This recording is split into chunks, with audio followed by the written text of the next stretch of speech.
Warm greetings to you all. I am Dr. P.D.Satyapal. Welcome to the webinar on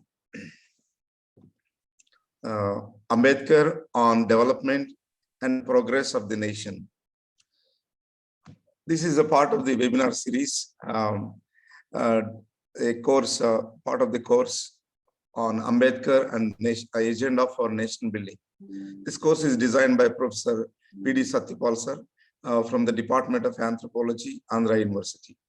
This course is hosted by the International Institute of Anthropological Applications, a virtual institute created by the Anthropological Association for Humankind. We are very glad that Professor Satyapal sir has accepted to deliver this series of webinars on the most important topics related to Ambedkar's anthropological insights and understanding and theories, which are highly useful for the nation building. Ours is a time where we need to look back and learn from the stalwarts of anthropology. We all know that Indian anthropology has ignored Dr. B.R. Ambedkar to put his wisdom into, to inculcate into the syllabus and curriculum for teaching courses of anthropology on the university campuses.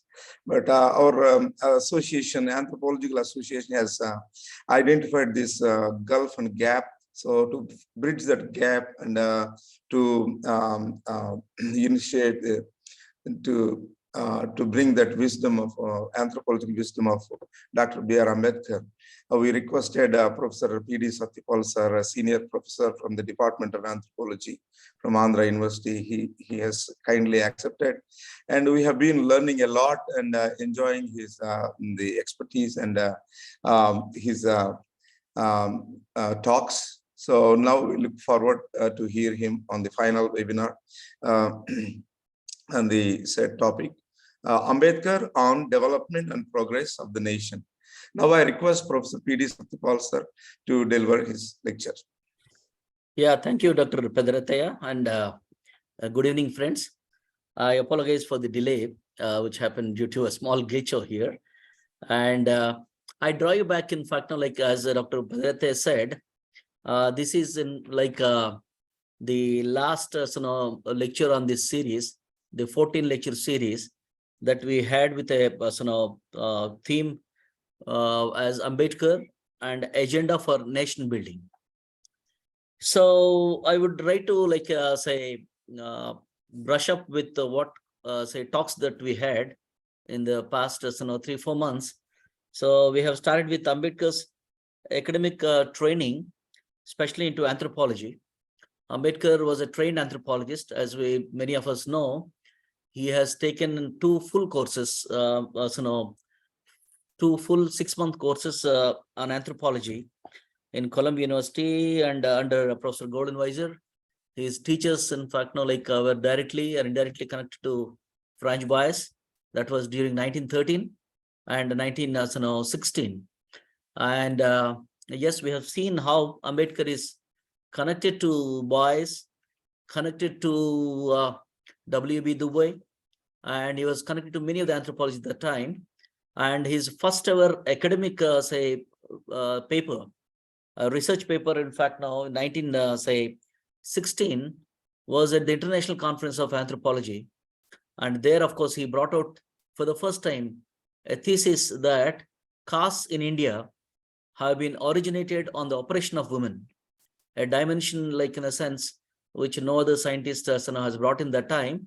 And he was trying to give sociological and anthropological explanations to the customs like sati, forceful widowhood, surplus man, surplus woman theory and all. And even almost 40 years, like in a sense, before Srinivas, Ambedkar was in fact explaining the law of imitation, which Srinivas later on brought in kind of a Sanskritization concept. So we have seen several academic dimensions of Ambedkar and his use of anthropology in explaining many of the facets of Indian society. So time and again, like in a sense, we brought how Ambedkar, in fact, now looked at economy from an ethnographic perception, and his like in a sense writings on eugenics and use of anthropological methods in talking about like in a sense describing some society, Indian societies. Yeah, we have seen that. And second lecture we had it on Ambedkar's ideas on society in India. So we have seen the society of in fact no caste, and how it has been in fact no kind of a mechanism for the domination of a minority over the majority. Ambedkar has shown different facets, and how in fact no caste works at the psychological level, and regulates almost informs all facets of life actually. Then we also have seen the economy, like in a sense caste-based mode of production and enforced poverty. So being in fact no a double doctorate in economics, one from Columbia University and also from London School of Economics, Ambedkar could very well, like in a sense, look into the economic facet of caste, and he has shown, in fact, no caste as an economic exploitation. It is transgenerational exploitation, and he has, with a lot of, in fact, no like economic say theory, Ambedkar has shown this facet, which till that time, like in a sense, no other academic has looked into these things actually. Caste as a kind of an economic exploitation. Then we had another talk on Ambedkar's exhumation of cultural capital in Indian society. How he has explained how culture, in fact, now acts as a capital. Probably, I think so, 3 decades before Perry Bordeaux, Ambedkar, in fact, now very clearly used these terms and has shown how, like in a sense, the Indian society, in fact, now which gains a kind of an advantage through linguistic capital, through in fact no culture as a capital, and then other forms of capital, in fact non hiatus, and we have looked into that particular as aspect in the society. And then the next lecture that we have seen is cultural foundation of structural violence. So we have seen how violence itself, in fact, now and is an integral part of the social system. In order to maintain this unequal and unnatural system, violence has to be, like in a sense, brought down. We have brought an analogy, in fact, now of kind of a safety valve, a kind of in fact, now like a cybernetic model where the kind of violence, in fact, now used just like what we have as a kind of like a geyser, electric geyser. So it is there to give us heat, and there is a safety valve that, in fact, now at one point it does not allow the system, it breaks the system so that the system doesn't collapse. So similar way, Ambedkar, in fact, now talked about the cultural foundations of the violence, how violence, in fact, now it gets erupted, the event and shadow of violence, and how it happens in a caste-based society. That we have also looked into. And then, of course, we have understood the articulation of power and discourse in Indian society from the perspective of Ambedkar and his ideology of exclusion. Then, of course, we had a discussion on Ambedkar's anthropocentric religion, which, of course, he uses the term anthropocentrism as against theocentric aspects of the religion, and how he has brought in those things. Then, of course, another political this thing as democracy as a mode of associated life. So the he was explaining democracy, in fact, no, as a kind of a tripartite kind of an exercise where social, economic, and political dimensions of democracy, they must be there as a tissue and fiber of democracy, without which, in fact, no, it becomes a farce. So that's what we have seen. In fact, like we also have seen Ambedkar on nation and nationalism. Very clearly, he has dwelled on these aspects quite deeply also. And he was talking about, like, in a sense, he was like qualifying a nation as a power homogenized fraternity. So, which of course, with a lot of authority, Ambedkar has explained that particular thing. And then we have seen constitution as an agenda for reconstruction of society in India. So that part we have also seen how constitution, in fact, now Ambedkar uses, it is a kind of a important instrument of social revolution, which reorganizes, in fact, now the kind of a society to become a democratic society as well. And friends, we also have seen Ambedkar's warnings on or conditions on prospects of democracy in India. And yes, his insistence on the constitutional morality. So that was the 11th topic. Then we also seen the topic on desideratum of annihilation of caste. When Ambedkar was talking about annihilation of caste, what exactly he mean and how it can be operationalized. So those aspects we have seen. And the penultimate thing is Ambedkar on human rights. We have seen the distinction between cultural relativism vis-a-vis ethical relativism, and how, in fact, now today's anthropology, like first, now talks about ethical relativism, which Ambedkar, in fact, now was talking in 1940s. And he was critiquing, in fact, now the anthropological standpoint, where anthropologists that time, 1940s, still were harping upon cultural relativism. And that time he was insisting upon this aspect of ethical relativism, actually. And now, friends, as a wrap up, I would like to talk Ambedkar's contributions for the development and progress of the nation. I would like to dwell upon in this particular talk on aspects where issues which are less talked about in Ambedkar's contribution. Actually, I feel that to my, like, in a sense, little experience, I have not seen many people talking about these dimensions of Ambedkar other than what we have seen. Like, in a sense, he's study on comparative religion, his study on political aspects, social, of course, economic dimensions. Yeah, all those things that we have talked about. I'd like to touch upon few areas, in fact, now, which Ambedkar was involved directly in shaping up the development and progress of India, actually, as we see. So, and of course, his credentials, in fact, which qualify him as a nationalist. Also, we know pretty well, it was Ambedkar was, in fact, now a person non grata, both in the academic realm as well as, in fact, now in the other kind of a political realm. He was always looked upon as a kind of a rebel, as a kind of, in fact, no, a critic, an acerbic critic, in fact, no, complaining about all these things and all. But it was, it took a long time, in fact, no, at least to recognize, like, in a sense, the contributions of Ambedkar.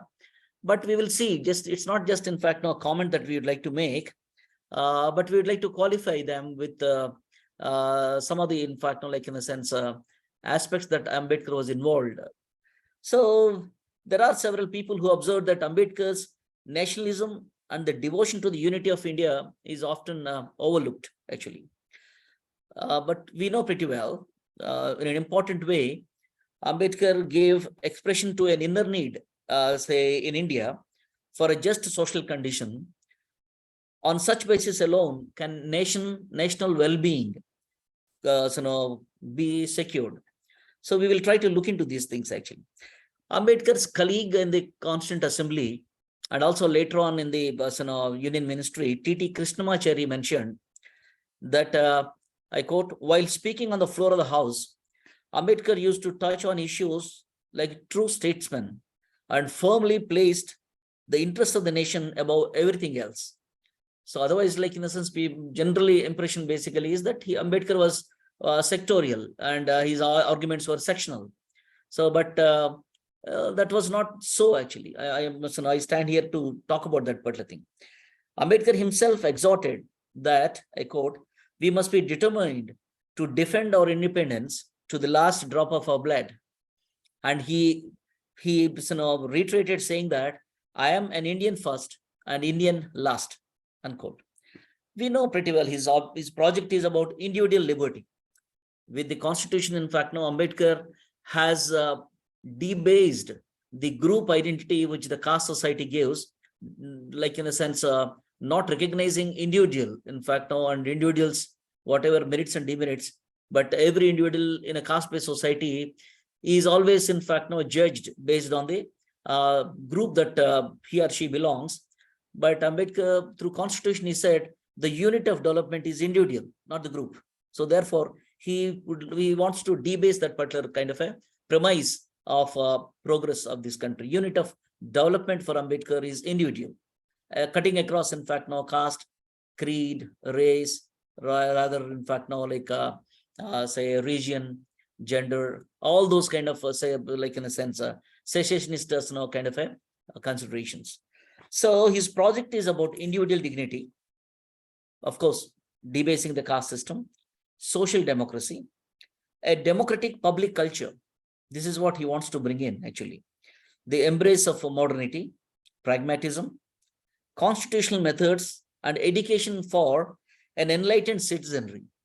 What we was looking to Ambedkar is his whole, like in a sense, the range of his, like in a sense, assertion is that to elevate individual as a member of caste, as in fact now a member of the civic society. That is has been his strife. That is the reason why he says India doesn't have a society at all. He was saying that we have no singular society, but we have multitudes of societies based on caste. And we have seen how an individual basically in a caste-based society is relegated to act and also think and then behave in a particular way, actually. So therefore, it's like in a sense, cutting across all these things, we want to establish, in fact, now Ambedkar want to establish a civic society, which itself is, in fact, now is in the making. India is not yet a civic society. Like so, that has been an important kind of a goal of Ambedkar. And he was saying a free India would be a model democracy that redistributed power to the marginalized and purged the society of oppressive social institutions, beliefs, and practices. So that way, like in a sense, then I would like to bring in another observation by another colleague of Ambedkar in the Constituent Assembly. His name is N.G. Ranga, a product of Harvard in 1920s, and he lived till late 1970s. In 1970s, writing on Ambedkar, N.G. Ranga says, in terms of scholarly output among political leaders, Ambedkar stands alone. Seldom has an Indian written on as diverse range of subjects as Ambedkar. Everything he wrote or said was deeply referenced in the style of a scholar that he was. He was writing on tackling subjects on which India still continues to tie itself into knots. Since then, India has not seen another leader who brings such learning to practical problems, unquote. So this is a kind of a like in a sense of qualification or observation by N.G. Ranga. And apart from what all we know about Ambedkar, I'd like to bring in Ambedkar's contribution, of course, like in a sense for the progress of the nation, actually. I have 9 aspects to deal with. So I will start with the first aspect called as reorganization of states. Friends, with the reorganization of states, started the process of, in fact, Indianization of governance, making, in fact, India into a republic. And what I would like to contest here is that, except for Ambedkar, none in those days had a proper vision for reorganizing, say, 3/4 in British India, along with more than 556 feudatories into a unitary nation. In spite of not being considered in the committees on the reorganization, like Dhar committee, other committees and all, Ambedkar, with his own responsibility, continued to express and explain his views on the question of reorganization of states through his numerous writings, written during the decade of 1940s and 50s. Few I would like to mention here is 1948, he was writing the kind of a book, Maharashtra as a Linguistic Province. There, in fact, immediately he was writing on small states, another publication. The third publication is in 1955, Thoughts on Linguistic States, much elaborately, in fact, he was dwelled on the topic of how to, like in the sense, form states, actually. And the fourth an important aspect Ambedkar wrote was paramountcy and the claim of Indian states to be independent. So these are the 4 important aspects. Of course, There are other statements, other, in fact, no, say like press statements that Ambedkar has given with regard to the reorganization of states. The reason behind is that we know pretty well that in India, after getting independence, there has been no consistent policy or any kind of a plan for reorganizing states. We know pretty well all the time the reorganization of states, formation of states has been a kind of a contentious affair. Way back in 1936, when the state of Orissa was formulated, 1938, Karnataka's few provinces, in fact, now have been secession from the then Maharashtra. Ambedkar has been, in fact, now negating these issues. He was saying later on in 1951, I quote, "The formation of linguistic states, although essential, cannot be decided by any sort of hooliganism, nor must be solved in a manner that will serve the party's interest, political party's interest," his meaning. "It must be solved by cool-blooded reasoning," unquote. That is exactly what Ambedkar wanted. It should be, in fact, no, like a level-headed reasoning with a lot of factors which are common for different kinds of states in India to be formed. But unfortunately, what we see in actuality is that we have seen formation of states after a lot much of agitations, lot many, in fact, like a fast unto deaths and arson, looting. In such kind of, in fact, no heightened emotions, states have been formed. And the first ever state, in fact, to form is in 1953, the state of Andhra. We know pretty well what happened. Prof.P.D.Satyapal, in fact, no, he died, in fact, like in a sense, during his fast unto death. And there was a lot of expediency over there. The Andhra guys claiming, in fact, no, or demanding for Madras city to be theirs. And there was a lot of looting and arson over there. And in such a heightened kind of emotion, Prime Minister Nehru had to declare that Andhra has a state. And in compensation for Chennai, the demand, Tirupati was given to Andhra, which has been a heartburn even today by the Chennai, the Tamil Nadu, and then Andhra Pradesh even today. So this followed with the formation of the division of Maharashtra, formation of Maharashtra and Gujarat. The similar kind of demands took place. See, the Gujaratis, in fact, now they were demanding for Mumbai to be their capital. And the Mumbaikars, you know pretty well that they would not leave that actually. So in such a heightened passions, lot of unruly things and all, the states of Gujarat and Maharashtra took place.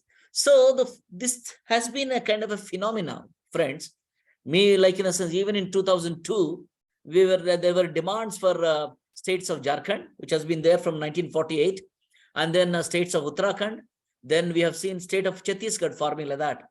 So this issue has not been settled at all, and it is not the ink is not dry with regard to the partition of Andhra Pradesh into Telangana and erstwhile Andhra.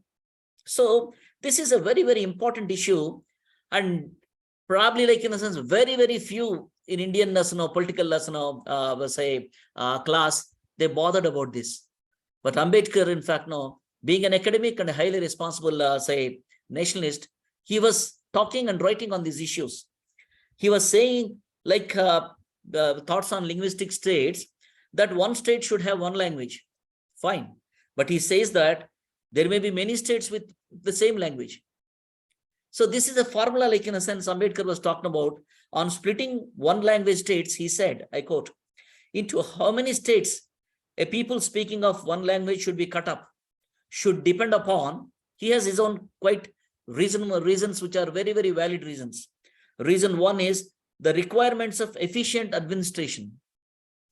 Two, the needs of different areas, the regions actually. Three, the sentiments of different areas. Four, the proportion between majority and minority. So he has given a lot of reasoning for keeping these factors in mind. One is, like in a sense, he was criticizing and writing to Nehru personally, like in a sense, saying that you have been creating monstrous and monolithic states such as Uttar Pradesh, Bihar, Maharashtra, and so on. And he says that these are almost like mini nations. and there'll be a problem, in fact, now for the central government to administer them and to tackle them when issues come up, actually. So therefore, he says that for the requirements of efficient administration, a state shall be a smaller unit, and the needs of different areas. He was talking about the resources available for the state. When Andhra formed in 1953, Ambedkar very clearly said, this Andhra, without any resource for generation of power, it would be a Sahara. That was the observation of Ambedkar. And in 1956, in fact, now when Andhra and Telangana came together as Andhra Pradesh, Ambedkar was suggesting Warangal to be the capital of this state.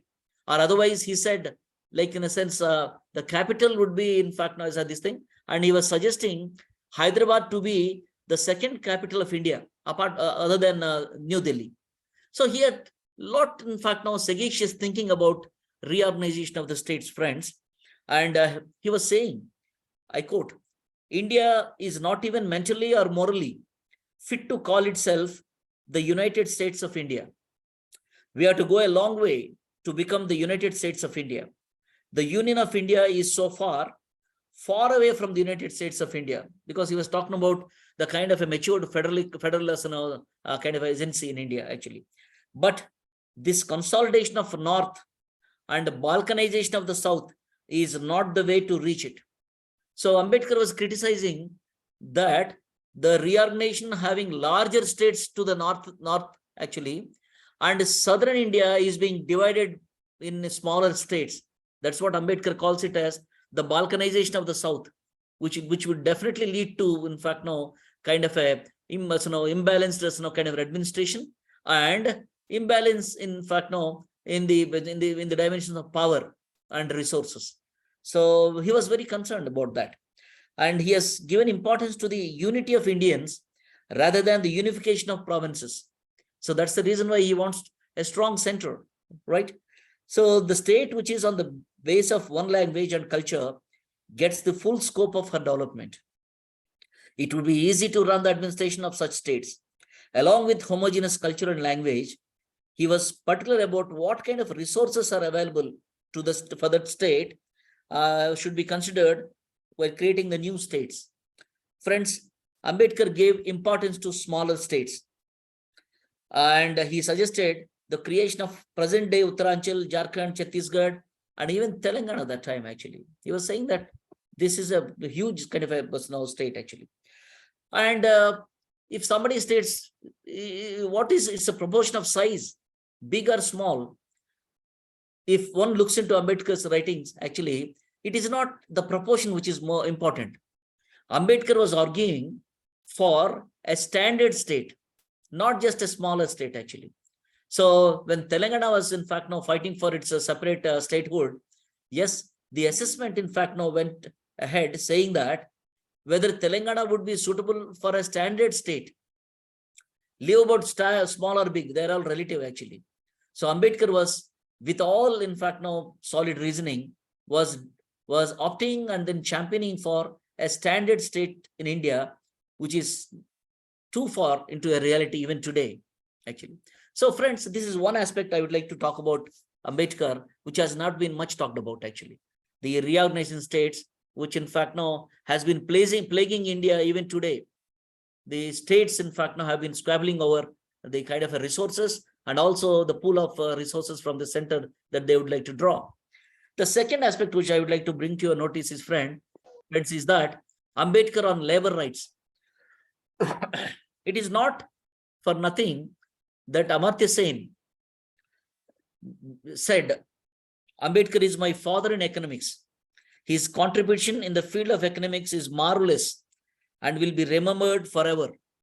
This is what Amartya Sen said when he was talking about Ambedkar and his economics for India. So here, Ambedkar, in fact, now being an ardent, say, like in a sense, a champion for state socialism, he was very, very particular on labor and labor rights, actually. So let us see what Ambedkar has done for the labor. Way back in 1942, when he was member of the Viceroy Council, and thereafter.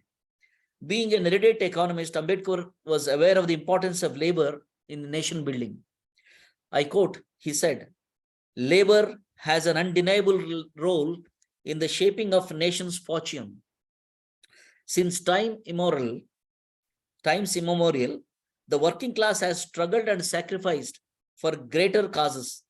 First, for the independence, and then building the nation brick by brick, unquote. So, acknowledging this very important dimension of, in fact, now the role of labor, the working class, in any society, particularly Indian society, you have the labor caste, basically, like in the sense, the producer caste. Ambedkar on July 1942, he joined the Viceroy Executive Council as a labor member, and and implemented labor laws and welfare for known as labor rights and welfare, and in other words, labor welfare bills. I want to, like in a sense, read out a list of rights that Ambedkar has brought in, and for the reason that not many have been it has been acknowledged to Ambedkar. The first is, in fact, no, that he brought in was reduction of the working hours. We remember pretty well that it was in 1880, Jyotirao Phule and Narayan Meghaji Lokhande, they were fighting for the reduction of working hours from 13-14 hours to 8 hours. And they also have conducted several agitations in 1880 itself, long before the left came into India. In 1880 itself, they won two rights. One is 8 hours as the calculation of a day's work during the British India. And the second is 1 weekly paid holiday. Because the Britishers were Christians, they gave Sunday as a holiday, and that is being continued even today. Those who are, in fact, no employees, we all get 1 weekly holiday, but it's a paid holiday. It was, these two are the rights won by Jyotirao Phule and Narayan Meghaji Lokhande. We know pretty well that Ambedkar declared Jyotirao Phule as one of his masters, and he followed Jyotirao Phule's pattern in establishing, in fact, now the reduction of working hours to 8 hours a day. And same thing is, in fact, now holidays with pay for the factory workers. So that is one, in fact, aspect that Ambedkar has brought in. Second is insurance for workers. The first document on social insurance was the report on health insurance submitted to the Indian Labour Council way back in 1942. Ambedkar has drafted that insurance for workers.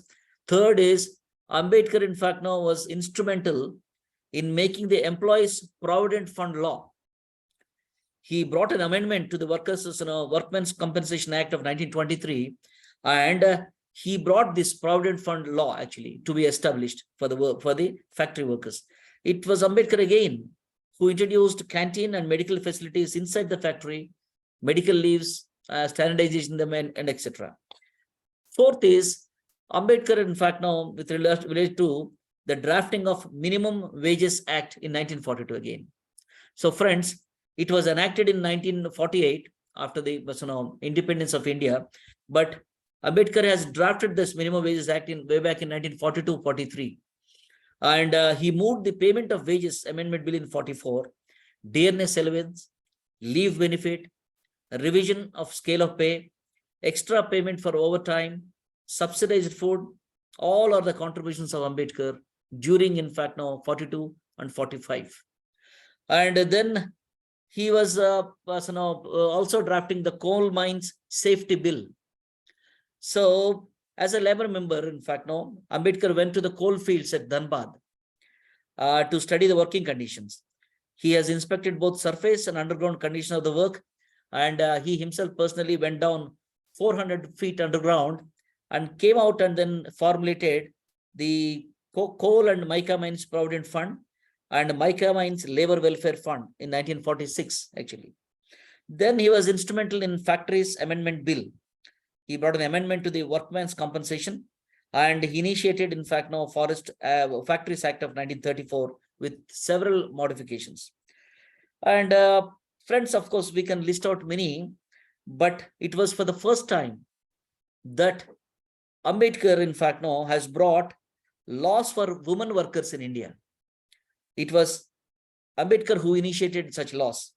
They include Mines Maternity Benefit Act, Women Labor Welfare Fund, Women and Child Labor Protection Act, Maternity Leave Benefit for Women Labor, as well as restoration of ban on employment of women on underground work like coal mines.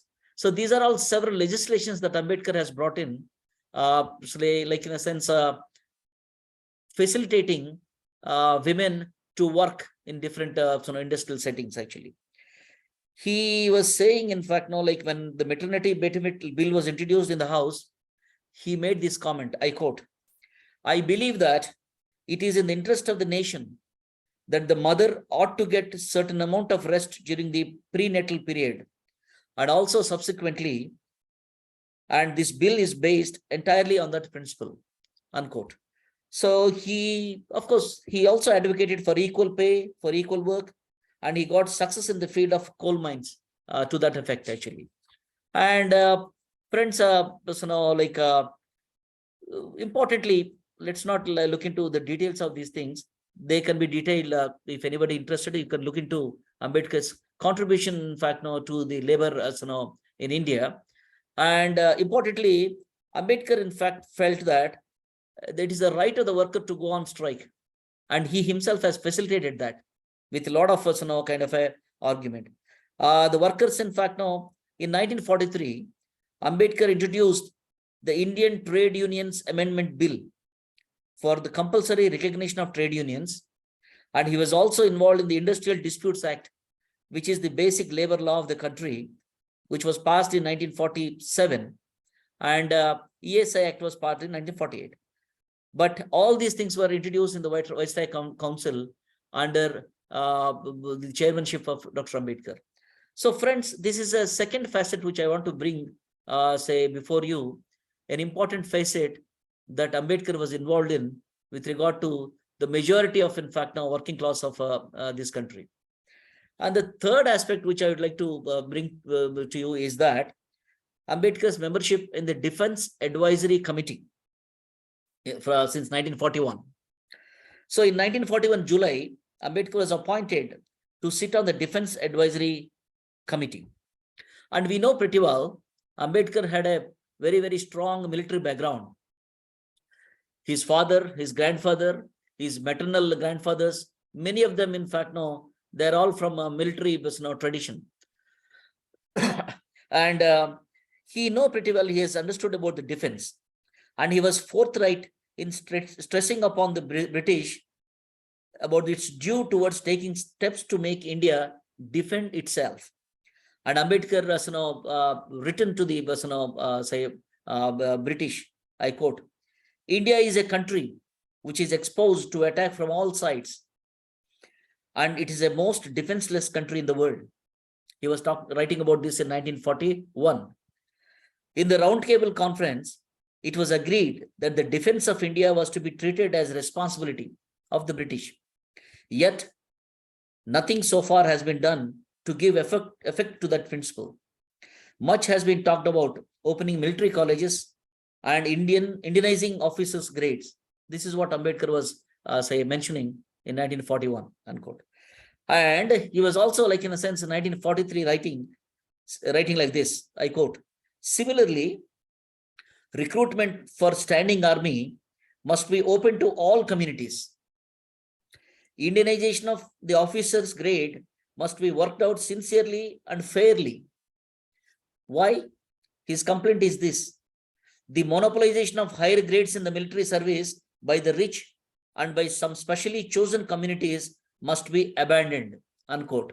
This was his observation, saying that only few communities basically have been favored to take up the rank of officers in the military, and majority of the people, in fact, no, they have been taken up as the foot soldiers, actually. So Ambedkar was also against abolishing the Mahar regiment, which in fact now was very, very gallant, because some of the military officers, in fact, from Indian origin, they objected to such kind of a thing, that these people cannot be fighting shoulder by shoulder, actually. So Ambedkar was fighting against that kind of a discrimination in the military, and he was also, in fact, now arguing for Indianization of, in fact, now the officers' grade in India. So then from defense, in fact, he wrote many things on defense actually. Like in a sense, I think so it suffices for us today to move to another dimension, that is Ambedkar's warnings to the Boundary Commission. See, when the partition was taking place in July 1947, just in fact now a month before India is declared as an independent nation, in July, Ambedkar, with a lot of foresight, made statements about the partition of Punjab and Bengal in making boundaries of India.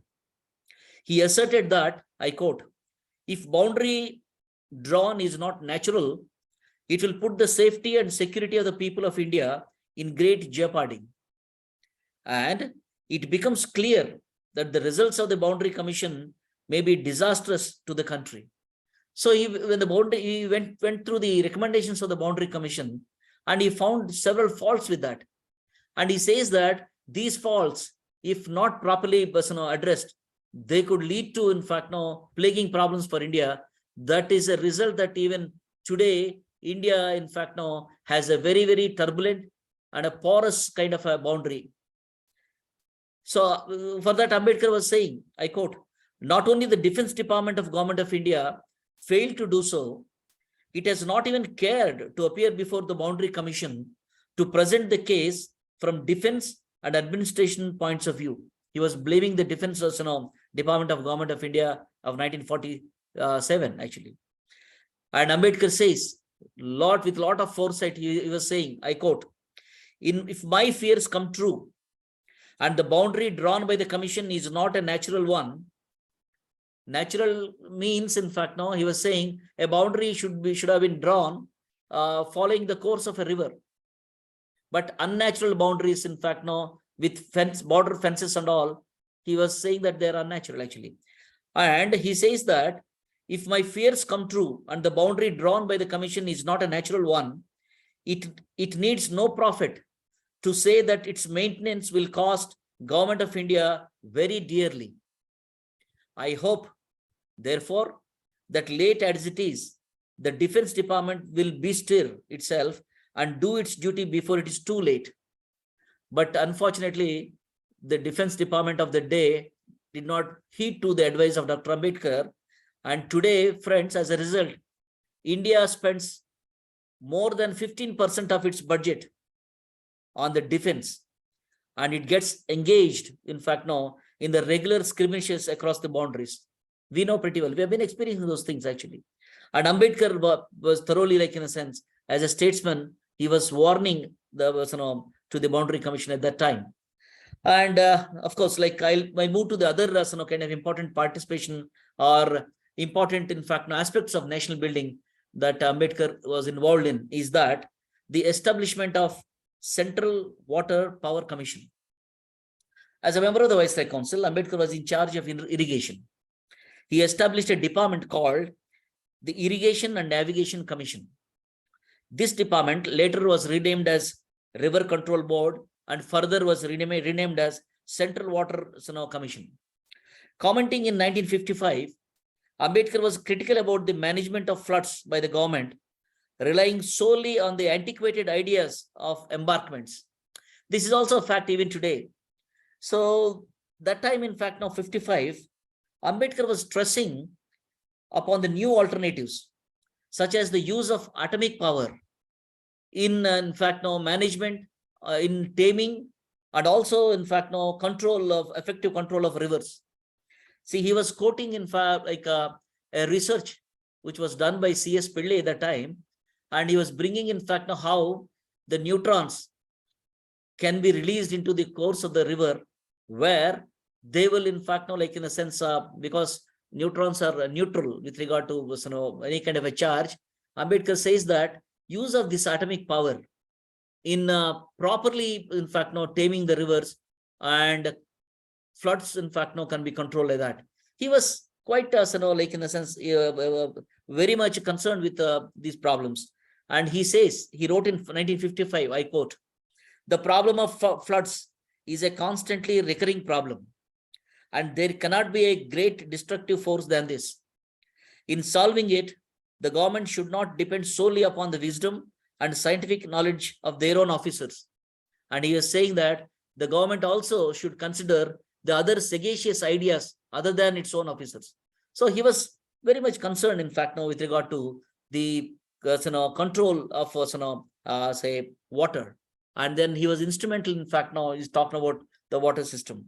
And then I move to another important area where Ambedkar was involved in is the power grid system, which is there even today now. The vision and blueprint for electrifying the country was formulated by Ambedkar in the early 1940s as the chairman of the Policy Committee on Public Works and Electric Power. It was in 1940s actually. By February 1945, Ambedkar and his team has studied the problems and opportunities for electricity development in India and pursued provinces and states to impart a national perspective to the electricity development. So he developed the Central Technical Power Board for power system development, hydel power station sites, hydel power surveys, etc. Ambedkar's belief was that cheap and abundant electricity can only be provided through a centralized system to ensure the success of industrialization and to bring about socio-economic development of the nation. He was saying that in one of the meetings, he said, I quote, "Why do we want cheap and abundant electricity in India? The answer is that without cheap and abundant electricity, no effort for the industrialization of the country can succeed. And he was continuing, ask another question. Why is industrialization necessary? We want industrialization as the surest means to rescue the people from the eternal cycle of poverty in which they are caught." Unquote. So friends, this Electricity Supply Act got enacted in 1948, and India started carrying out electrification according to the plan formulated by the Ambedkar Committee and the power grid system which has been developed actually. And people who are interested, in fact, now can get into the other full details, in fact, now with this regard and the contributions of Ambedkar in this particular area. And friends, I will now shift my attention to another area which has not been much talked about, the role of Ambedkar in journalism. So I move from that area to the journalism, because journalism, in fact, now is like in a sense hailed as the fourth pillar of democracy. And Ambedkar, in fact, now was looking into these areas. He himself was a journalist. Yes, there was a reason why he entered into journalism. And he was also making his commentaries, valid commentaries, observations on the journalism of the day. And those, in fact, observations are fully contemporaneous, actually. They apply even today, actually. So, friends, Ambedkar realized that a leader without a paper is like a bird without wings. So, being a champion of the freedom of press, Ambedkar vehemently opposed the Indian Press Act of 1910 during the British time, which sought to put curbs on the press. He wrote a long piece of an article as to why freedom of press is important for a nation, actually. He also saw that the press at that time is controlled by the Brahmin Baniya combine, and was not willing to publish any article on the plight and aspirations of the depressed classes. He decided to enter into journalism by starting a journal called as Mook Nayak, the leader of the dumb, on 31st January 1920, with the assistance from Sahu Maharaj of Kolhapur. He has experienced, in fact, now how violent and unfavorable were the things. They can be seen from the fact that a journal called as Kesari, run by Tilak, Bal Gangadhar Tilak, it refused to announce its publication, Mook Nayak's publication, even as a paid advertisement. And this happened under the aegis of Tilak. So Ambedkar says, in fact, now how, say, like in a sense, passionate these entrenched castes to keep the journalism, in fact, within their control. So Ambedkar went ahead and started the journal Mook Nayak, And it was a milestone in the history of Indian journalism. And Ambedkar was first to institutionalize revolutionary journalism in India, writing about, in fact, now very important aspects. If anybody who is interested into Ambedkar's journals, he has started 5 journals, starting with Muk Naik. Then he went to another journal called as Bahishkrit Bharat. Then he started Samata. At a later time, he started another journal called as Janata. And in the, like in a sense, fag end of his life, he started a journal called as Prabuddha Bharat. So he has edited 5 journals actually during his lifetime. So Ambedkar braced heavy criticism. See, other press, in fact, now which was not very, very kind to him. They were quite rude and quite cheap in criticizing Ambedkar. But he braced heavy criticism from the press, but he did not sulk. And he made this comment, I quote, "However strong and however filthy be the abuses which the Congress press chooses to shower on me, I must do my duty. I am not worshipper of idols.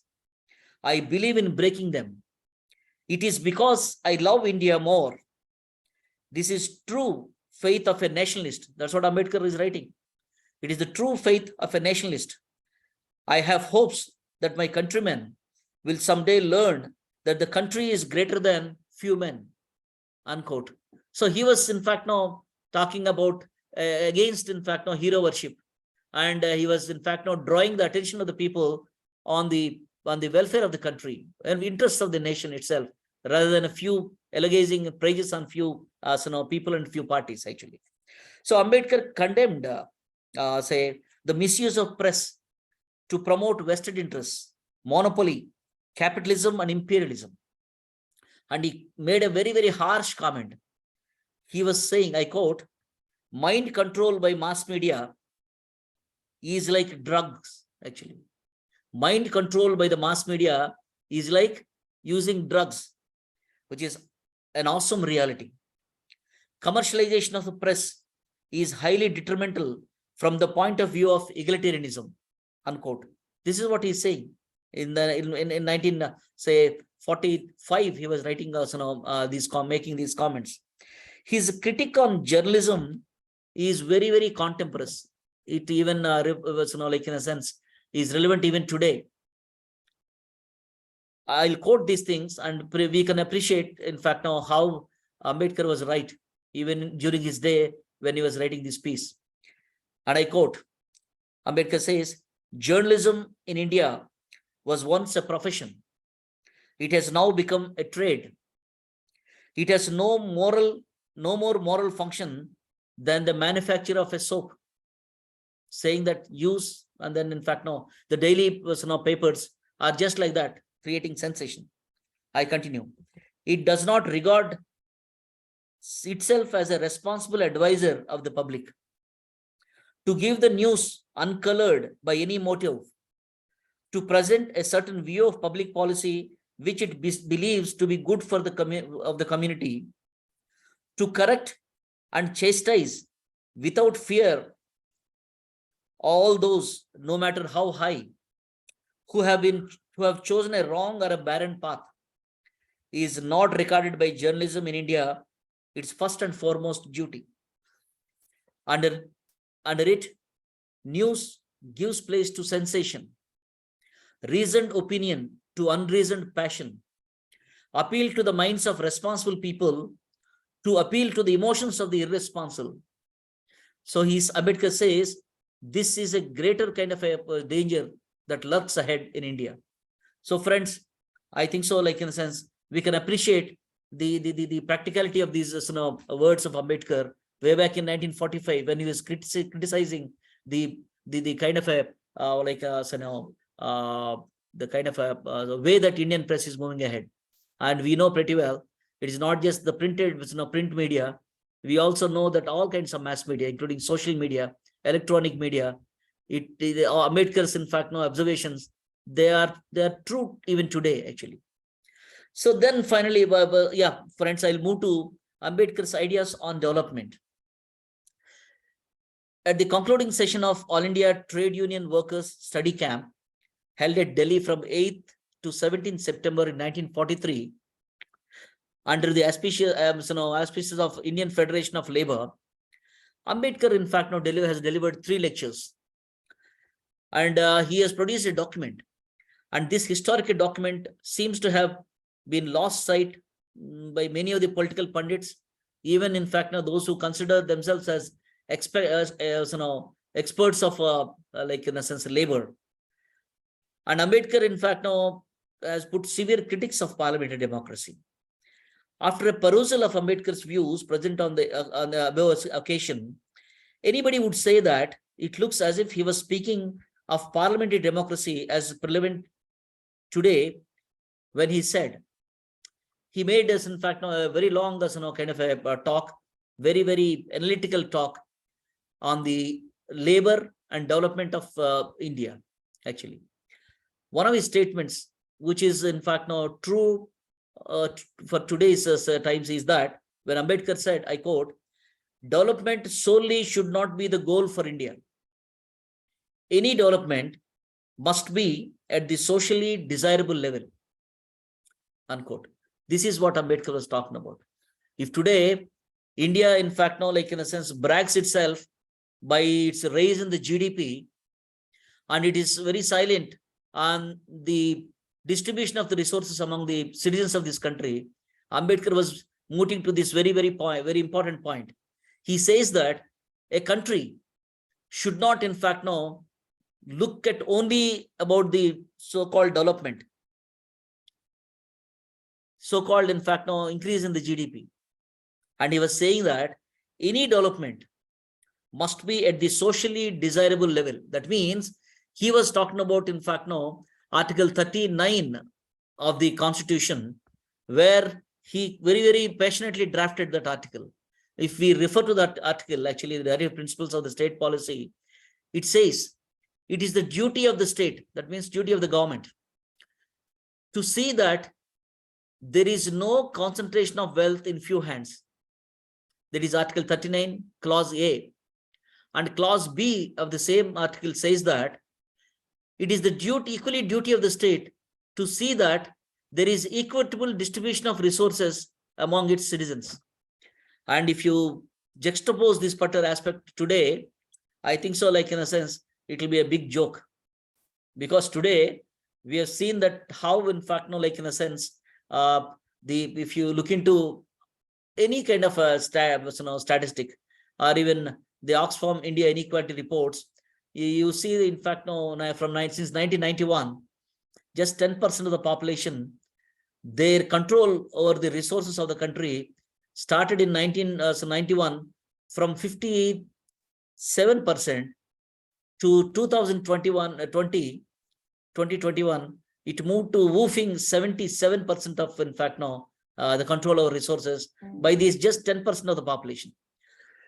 And the report says, Oxfam India Inequality report says that just 1% of the population of this country, they control more than 56% of the total resources of this country. Such has been the highly skewed, in fact, now control over resources, over which Dr. Ambedkar was warning way back in 1943. So, friends, I can, in fact, now go on. There are many areas, of course, because of the paucity of the time. In fact, now I am not going to, bring them in. But any enthusiast, if you'd like to get into the participation of Ambedkar and the role of Ambedkar as an unflinching national builder, would find, in fact, now the multitudes of areas that Ambedkar could get in with the sole purpose of the development and progress of the nation. So we see also, like, friends, that Ambedkar, we could see him as the only theorist of democracy that India had in 20th century. He had his own, in fact, no definition, his own, in fact, explanation, and his own, in fact, no, like in a sense, practicability of democracy in this country. Ambedkar defined democracy, as we know, as none other, in fact, no, with his contemporaries or those who are later, in fact, into the public life, was ever tried to define a democracy. Ambedkar defined democracy as, I quote, a form and method whereby revolutionary changes are brought in the social and economic life of the people without bloodshed. unquote. Friends, this has been a wonderful, in fact, no, and a very, very, like in a sense, say, emphatic, definition that anybody could give, in fact, no, for a parliamentary democracy like India. And he was, of course, talking about, as we already talked about, in fact, no, three facets of democracy, as in fact, the social democracy, the economic democracy, and political democracy. And Ambedkar warned at the third reading of the draft of the constitution. He very clearly said, today, India has only political democracy, and political democracy gives one person, one vote, and each vote equal value. But Ambedkar says, without social and economic democracy, we cannot establish one person, one value. We have one vote and one value, but we don't have one person, one value. So that comes only with the social and economic democracy. And that's the reason why Ambedkar says social and economic democracy are the tissue and fiber of democracy, actually, without which even the political democracy would be at peril. So that is exactly, in fact, now India should be, like in the sense, experiencing in many various areas where we have not yet able to bring in social and economic facets of democracy. We had only partial, kind of a democracy, actually, which do not work, as it should. That's the warning of Dr. Ambedkar. And he also, very clearly warned, saying that democracy doesn't work on its own. The people who make up democracy must make it work. So that's why he was talking about a responsible citizenry in running a democratic, affairs of this country. But unfortunately, that's not the case, actually. India is yet too far, in fact, now to be able to, like in a sense, take democracy into the hands of the people. So, friends, we know pretty well he was an unflinching national builder, but there is a phenomena of reduction with regard to the personality of Ambedkar. We know pretty well that has been, in fact, an observation which we have been talking about. Ambedkar was being reduced. See, initially, like in a sense, Ambedkar was reduced to his social location. He was looked upon as only being, in fact, a Dalit in the present as in a case and all. The unstated assumption is that a Dalit can speak about himself and his people, but not about the nation. But here we have Ambedkar, who was all the while, like in a sense, saying that the amelioration of the depressed class in India would pave way for the total, in fact, welfare of the nation. As Karl Marx said, the proletariat, by liberating themselves, liberate the whole society. Ambedkar, in fact, was saying the ex-untouchables, by liberating themselves, they would liberate the whole society, because the whole, the fulcrum, the modicum, in fact, now the whole unequal social structure stands. That, in fact, now becomes, like in a sense, a kind of an egalitarian kind of a thing, which is envisaged by the Constitution. So that's the reason why we know that Ambedkar has kept Article 38 in the Constitution, which says that, of course, it would be a matter of a laughing stock if you look into it right now, looking at the like in the situation of this country. It very importantly says it is the duty of the state. Again, it's the duty of the government to establish and promote a social order. I repeat, it is the duty of the government. Constitution says that, Article 38.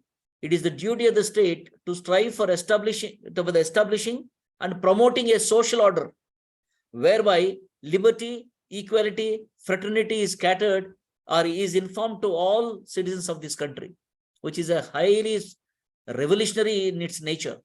But of course, the people of India and the citizens of India are incapable of understanding those things. Rather, in fact, now are not very particular in looking into what is there in the Constitution. So that's the reason why, in fact, now we do not have informed citizenry. That's the reason why, like in the sense, we are going through, in fact, now perils of democracy.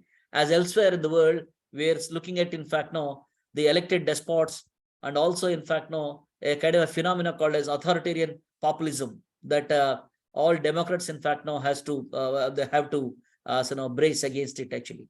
So, friends, general situation was Ambedkar was never understood, in fact, now as somebody who has something to say about the nation. He was permitted as an oppressed voice to be assembled, but he was not expected or allowed to occupy the sacred space of reason. But Ambedkar said freedom and development of society meant the guaranteeing of better conditions for all strata of the society. And he was saying that in the Constitutional Assembly, saying that the interests of the oppressed majority are at stake, and they are the interests of humanity. He was saying that the majority of this country, very uniquely, in fact, in India, they are called as backward classes of this country. They are called as socially and educationally backward class of this country. This class, as I've been, in fact, now talking about, Ambedkar has, in fact, now performed a feat of social engineering while drafting the Constitution. He has created a class called as backward class, which is not found anywhere in the world or anywhere in the Constitution. We know about the Marxist class, was rich, poor, and middle class and all. Ambedkar, in fact, now brought in a class called as backward class, actually. And he was very pretty clearly saying that unless we understand the distinction between poverty and backwardness in India, it is very difficult to understand the society of India itself. So that is where he brought in this aspect of backward class. And he was saying the nature of the backwardness is social and educational backwardness, actually. He did not use economic backwardness, because the social locale of any person in a caste society, it would also determine the economic position of this of that particular individual in the caste-based society and all. If the person's social locale is on the lower side of this hierarchy, it obviously means that there is enforced poverty. I think so, like in a sense, one can read Ambedkar and then get a better grasp of this particular important formulation in Indian Constitution. So he was saying that, in fact, no, the interests of the oppressed majority are at stake. They are the interests of the humanity. The interests of property are nothing before such primary interests. This is what he was making a very, very stern comment. And Ambedkar, initial, like in a sense, very vehemently, quoted. As I bring in that quote, he was saying, we must have a government in which men in power, knowing where obedience will end and resistance will begin, will not be afraid to amend the social and economic code of life, which dictates the justice and expediency so urgently called for in this country. So that is what he was talking about. The responsibility, in fact, now of people who assume power. He was saying that they should not be, in fact, now cowed down to amend any kind of a social economic code of life, which dictates are detrimental to the justice, and such a kind of a move is expediently called for. So, friends, if I draw into, in fact, now the aspect of Hindu Code Bill, which of course we have not talked in depth, in fact, now in this particular area, but we should have. But Hindu Code Bill, my dear friends, is another kind of a, what do we call, a great kind of a weapon in Ambedkar's the whole Armenian, actually. The concept of liberty, equality, fraternity was sought to be given a concrete shape by Ambedkar through the Hindu Code Bill. Many people, like in a sense, understand Hindu Code Bill is just only for women. Yes, it is for women. It is primarily for, in fact, now for bringing the equality, liberty, and justice for women. And if you look into the practicality of Hindu Code Bill, it has a much bigger kind of a purpose. See, yes, Ambedkar brings in those aspects of women, which in fact now could be undreamt of in those days or even today. Ambedkar, in fact, now he gives 4 important rights to the women through Hindu Code Bill. One is that the right to choose a mate.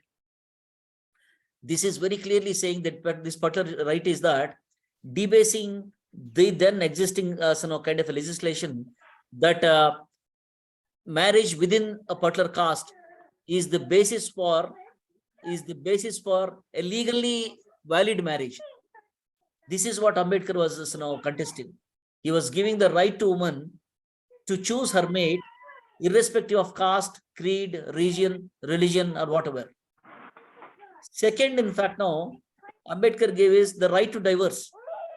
When woman, when she feels that, like in a sense, things are not quite as good for her, favorable for her, or becoming very, very difficult for her to survive, Ambedkar said, in fact, now she be like in a sense, she is entitled to take divorce. Third is Ambedkar was giving right to property, right to equal property to women, actually. The fourth, basically, like in a sense, Ambedkar was saying that women, in fact, now can inherit the property of her husband till it was like equally with her children, actually. If you look into these four aspects, as a kind of a, peripherally, even the first part, in fact, or all these four put together, Ambedkar was, in fact, is putting his axe at the root of the caste system, basically, continuation of the caste system. So the right to choice of a mate by a woman of her own will and wish, irrespective of being, in fact, marrying within the same caste, for a recognition of a legal marriage that promotes, in fact, and disturbs the endogamy, the rule of endogamy of the caste system, basically. The second is the right to divorce is, in fact, is a kind of a, what you call, a dynamite against India's patriarchy. A woman basically is never thought of to be having a right to divorce, nor even having a right to choose her partner. She was given a partner, actually. And the third is very, very important. Ambedkar says that when women is looked upon as the property of man, Ambedkar was giving a right to equal right to property to the woman, which itself is revolutionary. And the fourth is, in the patriarchal system, the patrilineality and, in fact, the property basically goes in the main line. So when a person dies and when a man dies, his property obviously, in fact, used to go to only his sons, actually. And his wife doesn't have any kind of a rights over that kind of a property. But Ambedkar, in fact, was attacking this particular system. The system, in fact, he was referring to many of these laws before. And Ambedkar was saying, when the husband dies, the whole management of the property shall go to his wife. Until such time that her children becomes majors, she can transfer them with having a part for herself. So that itself, in fact, is an important area which Ambedkar brought through Hindu Code Bill. And we know pretty well that the so-called reactionary forces and patriarchal forces, in fact, including some of the women leaders of India, noted women leaders of India, they were not in favor to support Ambedkar. So we can, but very clearly, he was trying to bring in the concept of equality, liberty, and fraternity through the Hindu Code Bill. And he was trying to demolish the whole edifice of, in fact, the whole inequality in this country. Friends, what was the modus operandi? Ambedkar, in fact, was never kind of a person who would enforce certain thing, who would, like in a sense, use force to, like in a sense, acquiescing to a particular kind of a reform. See, he declared, and I quote, saying, changes in the human society can be brought about neither by mere counting of heads, that is, in fact, kind of a brute majority, nor by breaking of heads, not by violence, actually, but by appealing to the head as well as heart.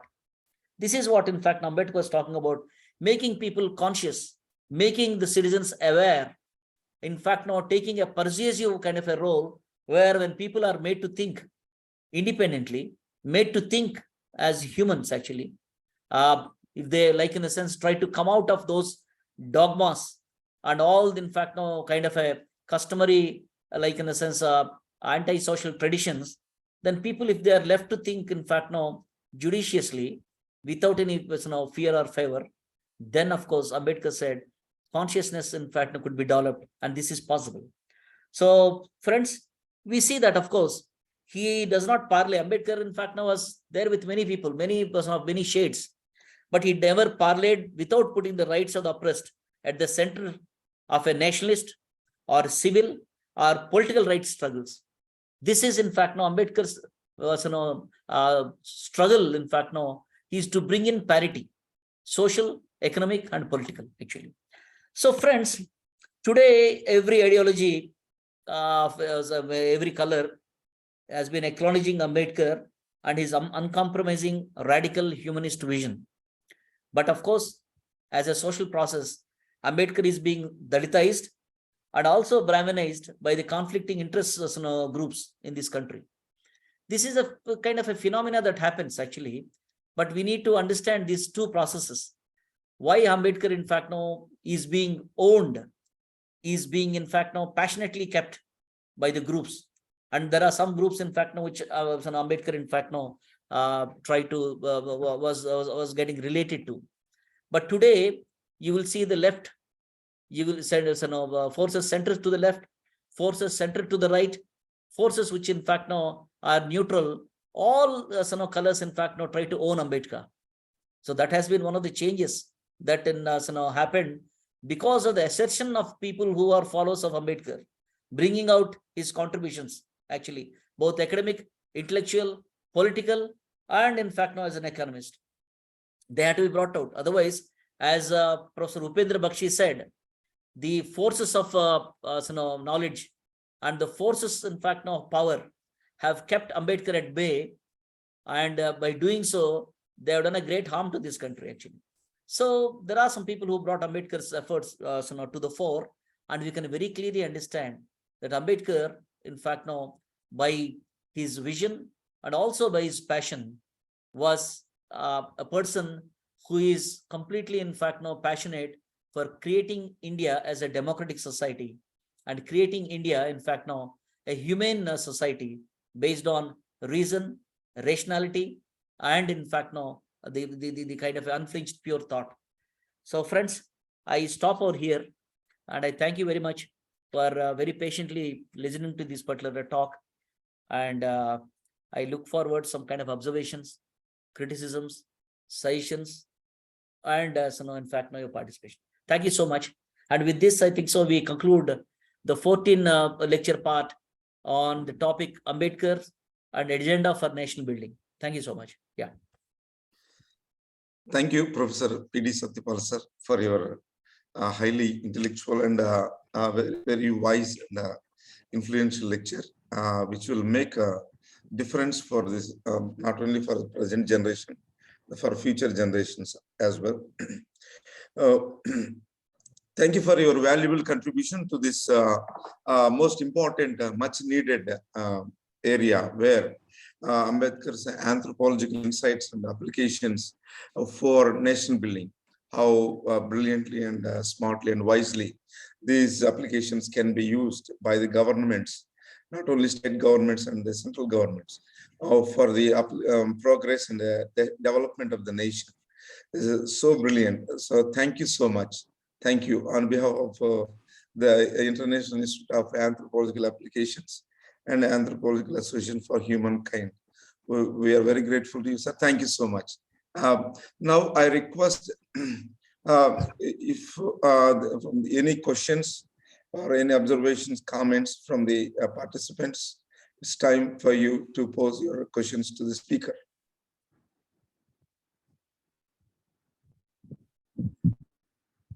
I would wish to say something. Basically, it's not a comment, but an appreciation. A wonderful, well-researched lecture on Dr. Ambedkar. I think he has covered so much, so extensively.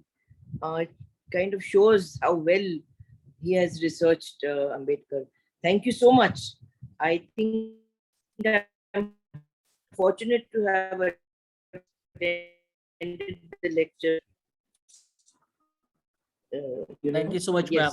I'm really honored by your comment and I'm encouraged. Thank you.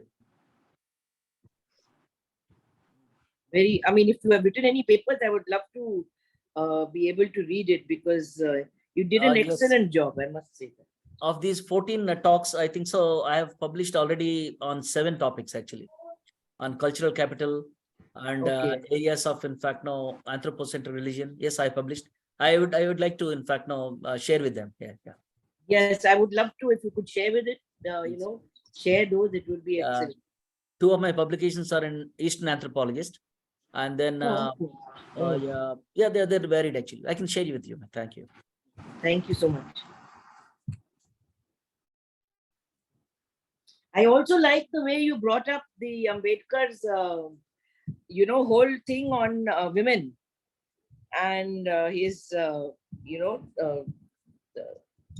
approach and his ideas on women. I mean, where because that's a very important part, and I know that Ambedkar had said, in fact, that women were the gateways to the caste system, and you brought that out very nicely. I mean, though I know because of paucity of time, you have not gone into details, but yes, you brought out the essential aspects of it. Yeah. Thank you, ma'am. Thank you. Because the whole publication of Ambedkar was in the open, actually. His very first publication as a kind of a teenager, actually. It was there.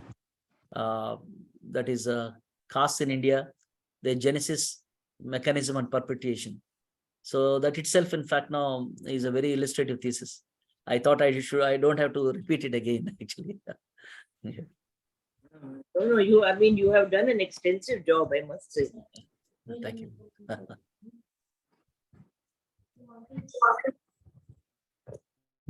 Yeah, Prem sir is showing hand, please. Yeah. Yeah, thank you, sir. So yeah, with this, actually, sir, what is happening in the society, even in the law colleges, where they are supposed to teach all these laws which were enacted by Dr. Babasaheb Ambedkar, but this is not happening in the society. So I request the organizers to print all these 14 sessions in the book form, printed form, and please distribute as that will be very good, and so that this very valuable and precise information will reach to our majority people.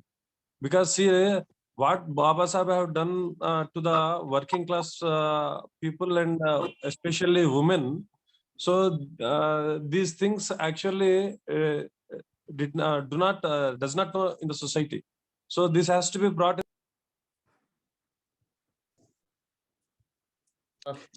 Yeah. Please unmute. Please unmute, sir. Mr. Prem, I think so. Like at least in the discipline of law, I feel that today Ambedkar is a person grantor. He was. The people were very silent about his great contributions on jurisprudence, and his in fact writings on other things. I think so. Like probably like at least just a few institutions of law I know, Ambedkar is being read and taught, but to what of extent I'm not very sure, because I'm not from that field. But yes, he has been brought into that particular realm. But of course, pedagogy has its own positives, and then it can present a person in either way. So yeah, I agree with a part of your observation. Yes, and yeah, we are trying to publish these 14 talks into kind of a yeah. We are thinking of it. We have thought about it actually. Yeah, probably very soon. In fact, now we'll be able to bring it to the publication.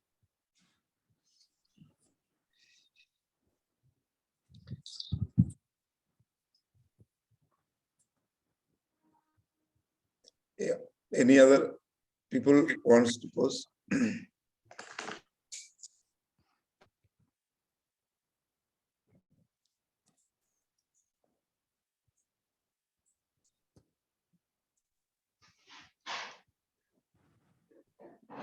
Hello.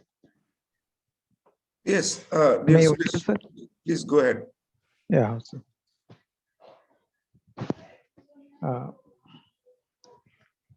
Sir, hello. It's a very informative and very enlightening talk, sir.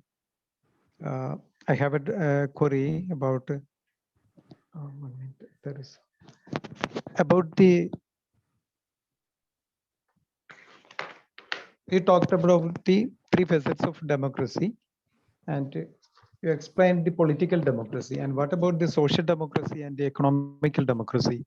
Is the economical democracy, is there any relation or in similarity with the Marxist ideology?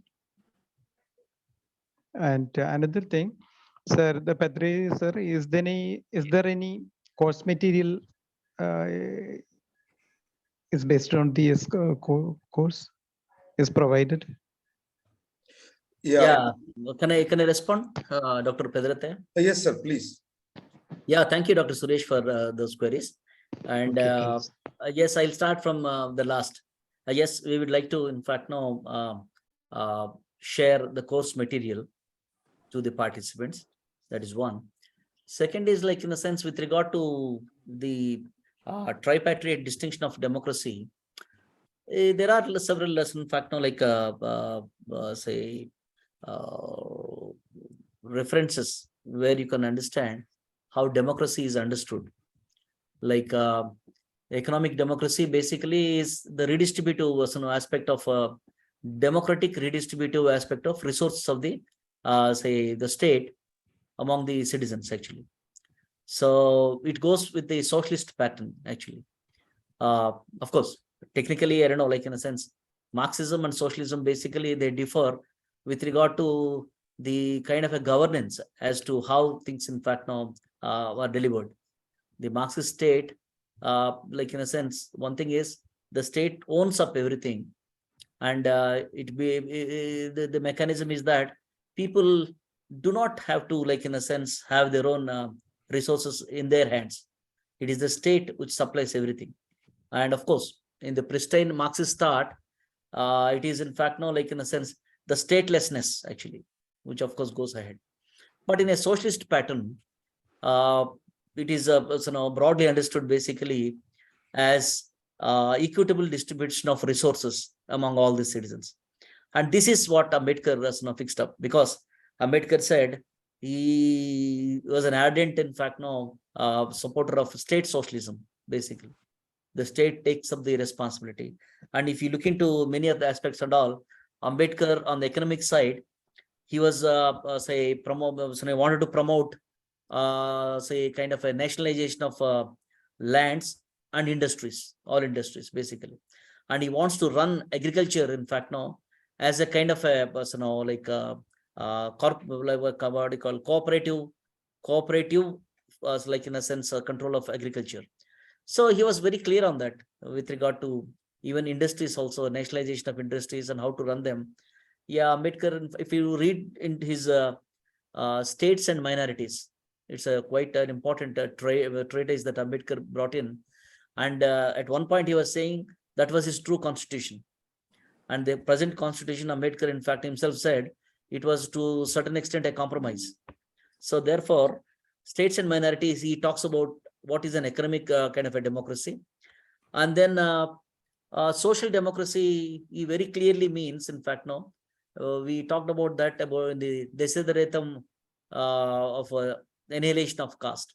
States, social democracy basically is, in fact, now having an equitable society without all these cessationist kind of a things, actually. Caste, creed, gender, region, religion, language, whatever, like in a sense.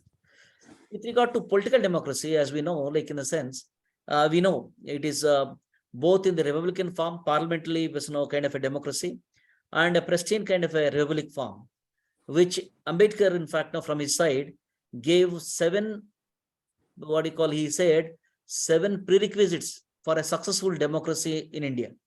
I think so. We have dealt with in one lecture on that, the 7 important successful the prerequisites for a successful democracy. But he also, in fact, now was talking about the concept called as democratic deficit, which of course later on we find with some of the Marxist scholars like Suchitra Sen, they were talking about democratic deficit. And we pretty well understand, if you can juxtapose, in fact, no, that particular condition into India, India fits into that kind of a thing. Democratic deficit means, broadly means, the failure of the elected governments in fulfilling the promises they made to the electorate. So we know pretty well that almost all parties, political parties today, they make promises to the voters. Some promises, in fact, no, we know pretty well how unpracticable they are. We know pretty well. But what we find is third party which can efficiently make very like in a sense say too many or too convincing say kind of a promises, they are elected actually, and they know pretty well, those who are elected, they also know pretty well it's very difficult to fulfill the promises, and those in the opposition also know pretty well that no one can fulfill those promises, even those that they have made themselves. So the reason in the result is that if you look into Indian national polity for the last 20 years, we don't see any assembly or Lok Sabha or any kind of a parliament working in full kind of a spirit. There are several walkouts and washouts. Why? The reason is that neither in fact the ruling party or which is in the governance nor in the opposition, they all know the kind of a story. So therefore, there is a pretty well hand in glove with all these things. And finally, we see an opposition, a tokenism in the opposition. They will oppose, and they will walk out. They will see that things are washed out. But on the last day, probably in the evening, in an hour or two, many bills are passed with the convenience of the opposition. So this is a gamble, and this is a kind of a drama. It's kind of a, as Victor Turner said, it's a social drama or a political drama we witness. We have been witnessing for the last 20 years, 2 decades. We are a mute witness. We are not talking actually. We understand that, but we don't talk. So this is what is called as a democratic deficit. So it's not in fact a kind of a, what do you call a viable kind of a democracy or a vibrant, which leads to vibrant democracy. These are the areas, in fact, now which are to be worried and then acted upon. So these are the areas which Ambedkar himself talked about, actually. Yeah, there are many other aspects which we can talk, but I just try to say respond to you, Dr. Suresh, with few. Yeah. Okay, thank you, sir. Thank you very much.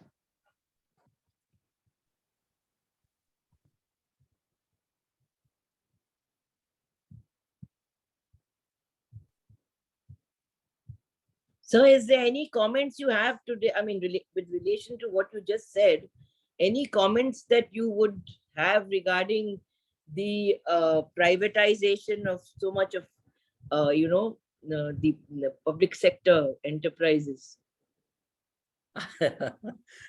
Ma'am, I think so. I have encouraged you to ask a question. Yeah, this so-called privatization, or we call it, in fact, now all these things, in fact, now many things are talked about with regard in terms of LPG, globalization or neoliberalization, basically.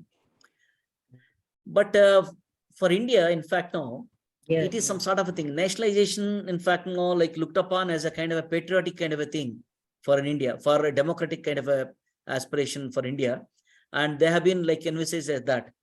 But with the succumbing to the global economic kind of a situation, India like accepted the liberalization, privatization, globalization, and we see pretty well, like in the sense under globalization, it was shown that governments are compelled to favor the markets, but rather what we see is these governments are no more controlling the markets. They are now have become, in fact, now the facilitators or even mediators or even brokers to the market, if I may use the word. So that is in the first phase of globalization. But right now, India is passing, or India, even the world is passing through post-globalization. See, as social scientists, we understand any process that ends with ization is a process, and it has a lease of life, maybe around 2.5 decades. So that is how we have seen globalization. In fact, now after 2.5 decades in India as well as in the world over, it has ceased. For the last 8 to 9 years, as we understand, world is passing through post-globalization, where things on the reverse have been happening. when globalization is explained as a kind of world, as a kind of a village, a global village, then we talked about MNCs without any frontiers, without any sovereign industries across. A capital can move across and all. But last 8 years, what we are seeing is a reverse. Post-globalization, in fact, is an inward-looking kind of an attitude. America is for America. America builds some walls. You have Brexit. Britain, in fact, now exits from that kind of a globalized mechanism of one Europe and one currency, and Europe without borders, no visas and all. So today, you will see, in fact, now many of the European countries which were so passionately showing a model have, in fact, now thoroughly, in a sense, cessations themselves. And Australia closing its borders, in a sense, it is bringing down the visas. New Zealand have already curbed, actually. And Germany was talking, in fact, now Germany for Germans, in fact, in that way. So India, of course, in fact, cannot afford to make such kind of statements, because being a developed country, India cannot afford to make that kind of a thing. But the point is that under post-globalization, India has, in fact, has further accelerated the privatization part of it. Further, in fact, to the effect that, see, it has now become a kind of a patriotic aspect, and people are made to, in a sense, what do you call, become cheerleaders for private, kind of a say business. We see headlines. If you look into the newspapers, the headlines, in fact, now as some sort of a what do you call glory for India is that GMR gets a airport contracts in Maldives. Or ArcelorMittal, in fact, buys up some kind of a company elsewhere. Tata acquires Jaguar. So these are the success stories, in fact, now. The private, the private business guys and their success are being made to, in fact, now a kind of a national, understand as a national progress. And the escalating GDP and thoroughly, in fact, now skewed, a distribution of resources is being championed as a kind of a progress of this country. So, yes, correct. Yeah. Yes, that way, in a sense, it's not becoming good for India.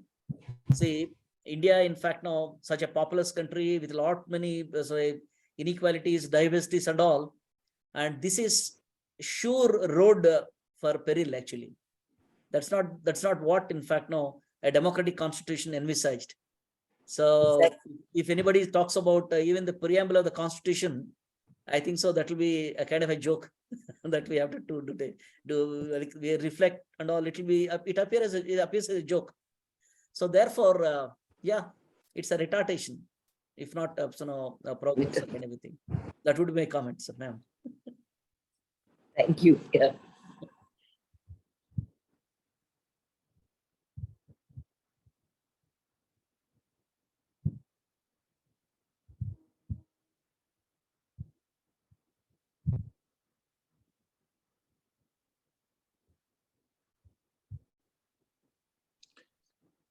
Any other question or comment from the participants?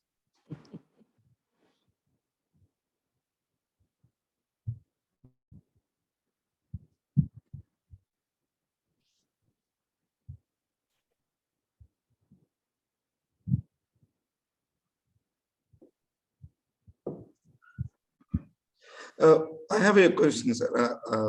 What are the much if we are given more space? What are the other topics that we can think of to include in this nation Ambedkar and the nation building agenda for nation building? Dr. P.D.Satyapal, I'm enjoying, in fact, now the the culmination of this particular series.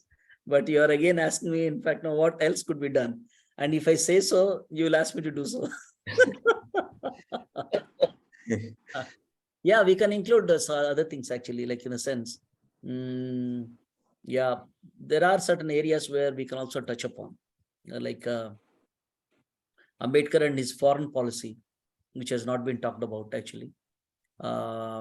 Then, of course, like in a sense, his efforts, in fact, international efforts, in fact, now to bring in proper correctives back in India, because his efforts making us do so. Yeah, there are some other, like in a sense, academic aspects which Ambedkar was very much interested in.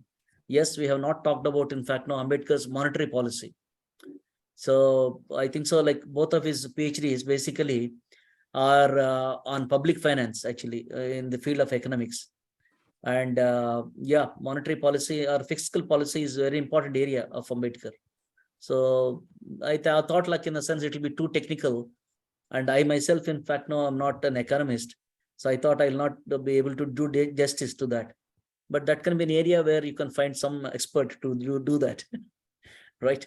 So yeah, there may be many other things, in fact, now like which he was involved in, actually. So he was basically, like in a sense, at the same time, an academic, a politician, a social movementator, an economist. Like in a sense, he was also, like in a sense, a man of jurisprudence, and then also, in fact, now a person of compared to religion, and then a religious movementator. Many things packed into one. Yeah, we can find out many aspects, broad and subtle, to talk of a person. But I thought, like in a sense, like in these 14 areas of Ambedkar would be, like in a sense, at least would make a rounded kind of an appreciation of his contributions to the Indian society. Yeah. Particularly, what about the Ambedkar's contribution towards poverty alleviation or women empowerment? These two things, I think, you can have a talk on Ambedkar on women, actually. One that has been, like in a sense, a kind of a broad area when many people talk about. Yes, there are many, in fact, now who talked about, in fact, now with regard to a kind of a patriarchy that we find in India, which as Dr. Uma Chakravarti calls it as Brahminical patriarchy. And yes, we can also, in fact, now bring in those areas, in fact, now as Kimberly was, Williams talked about, like in a sense, intersectionalities. So there are many areas, in fact, now Ambedkar talked about these intersectionalities, both with regard to gender and also with regard to the working class, actually. He was, of course, calling them as producing castes of this country. So certain of the areas where Ambedkar, in fact, now is very clearly involved in, probably we can bring them out, actually. And yes, he himself, in fact, now like brought into, yes, he started a school of politics, actually. How right kind of politics should be, practiced. And yeah, there are many areas. Like what about the civil society, his contribution to building a civil society? That is what we discussed to an extent, in fact, now in Indian society, basically. And Ambedkar's critique is basically India has still been a caste society, caste-based society. And we find good individuals. Like the point is, in the operational, we find individuals are good, as according to Ambedkar, individuals are good. But their enculturation basically makes them to think and act, are compelled to act according to the dictates of the group, basically. So therefore, the kind of a behavioral traits in a caste-based society can also be, like in a sense, looked into. Ambedkar says that, yeah, we also, in our experience, we find that we have very good friends across different kinds of social groups. But the point is, when an individual, in fact, joins or expected to, in fact, behave as the group expects, then the importance or choice of individual is vanished. So those dynamics, of course, we can talk, actually. Yeah. Ambedkar was very particular, like in a sense, with regard to biodiversity conservation.